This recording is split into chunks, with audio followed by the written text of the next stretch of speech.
اعوذ باللہ من الشیطان الرجیم بسم اللہ الرحمن الرحیم السلام علیکم ورحمۃ اللہ وبرکاتہ۔ آپ دیکھ رہے ہیں اے ٹو زیڈ عملیات چینل۔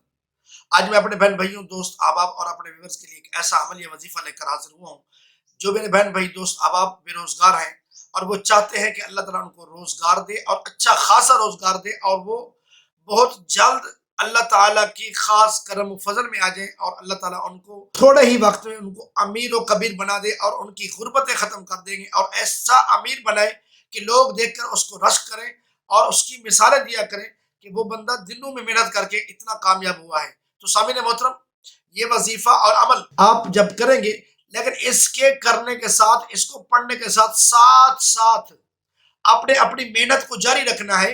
یہ نہیں ہے کہ آپ گھر میں سو جائیں اور یہ کہیں کہ میں یہ عمل کر رہا ہوں، اللہ تعالیٰ جو ہے مجھے خود بخود روزی پہنچا دے گا۔ ایسا ممکن ہے کہ اللہ تعالیٰ پہنچا سکتا ہے، ان کے خزانے میں، اس کے خزانے میں کسی قسم کی کوئی کمی نہیں ہے۔ وہ جو کچھ بھی کرنا چاہے وہ کر سکتا ہے، اس کے حکم کے تابع ہے تمام چیزیں۔ وہ جب چاہے جو کچھ کرنا چاہے کر سکتا ہے، اس کے ہاں کوئی مشکل نہیں ہے۔ تو سامعین محترم، لیکن محنت ہوتی ہے، کیونکہ اللہ تعالیٰ نے خود فرمایا ہے ان اللہ لا یضیع اجر المحسنین، وہ کبھی بھی محنت کرنے والے کا اجر ضائع نہیں کرتا۔ تو سامعین محترم، جب اللہ تعالیٰ محنت کرنے والے کا اجر ضائع نہیں کرتا، تو جب آپ محنت کریں گے اور ساتھ میں یہ دعا اور وظیفہ اور عمل کرتے رہیں گے، تو ایک سال کے اندر بزرگ نے لکھا ہے، ان بزرگ کا نام ہے ابن العربی، انہوں نے اپنی کتاب کے اندر لکھا ہے کہ جب بندہ یہ عمل کرے گا تو ایک سال کے اندر وہ امیر ہو جائے گا۔ امیر بھی ایسا ہوگا کہ لوگ اس کی مثالیں دیا کریں گے۔ تو سامعین محترم، آئیے میں آپ کو وظیفہ بتا دیتا ہوں۔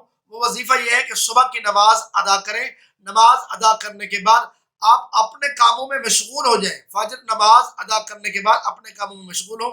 جب دیکھیں کہ طلوع آفتاب یعنی سورج نکل رہا ہے، سورج نکلتے وقت آپ یہ دعا پڑھیں اور باہر کھڑے ہو جائیں، قبلہ کی طرف منہ کر لیں۔ سورج جب نکل رہا ہو تو یہ وظیفہ پڑھ رہے ہوں تو انشاءاللہ العزیز آپ کا کام بن جائے گا۔ یاد رکھیں، یہ دعا، یہ وظیفہ اللہ تعالیٰ کا نام ہے، یا آپ یوں کریں، بسم اللہ کو صرف بسم اللہ الرحمن الرحیم، اس کے اول آخر آپ نے درود شریف پڑھنا ہے۔ جتنا بار آپ نے بسم اللہ شریف پڑھنی ہے اتنا ہی بار آپ نے درود شریف پڑھنا ہے۔ بزرگوں نے تعداد لکھی ہوئی ہے کہ 313 مرتبہ آپ نے بسم اللہ الرحمن الرحیم پڑھنی ہے، اور 313 مرتبہ ہی آپ نے درود شریف پڑھنا ہے۔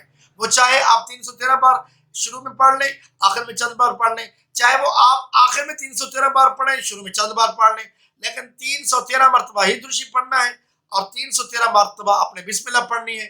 تو یہ آپ کا ٹائم اور طریقہ ہے۔ تو جب آپ یہ پڑھیں گے تو انشاءاللہ العزیز اللہ تعالیٰ آپ کو کامیابی اور کامرانی عطا فرمائے گا۔ امید ہے کہ آپ کو میرا یہ بتایا ہوا عمل آپ کو پسند آیا ہوگا۔ اگر پسند آیا ہے، اس کو آگے شیئر کریں تاکہ زیادہ سے زیادہ لوگ اس سے مستفید ہوں اور ہم سب کے لیے ذریعہ نجات بن جائے اور ہمارے لیے ذخیرہ دعا بن جائے۔ اللہ تعالیٰ ہم سب کا حامی ناصر ہو۔ السلام علیکم ورحمۃ اللہ وبرکاتہ۔